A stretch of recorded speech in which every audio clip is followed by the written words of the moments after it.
في الاعلام الاماراتي عن انتقال زيزو للاهلي. اسمع يا معلم. الزمالك كابتن واحد من كبار الفرق في افريقيا. انتقال زيزو والمسرحيه اللي حصلت مسرحيه كوميديه، يعني انك انت تقول اني انا ما عندي، طلع في مقابل انا ما عندي خبر عن عرض الاهلي الا بعد المباراه.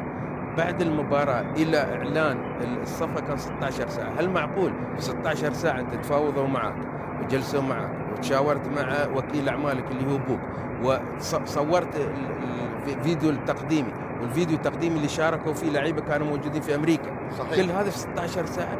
يعني مستحيل. لما الكذبة لما تكون شوية فكر في إنها قبل لا تقولها.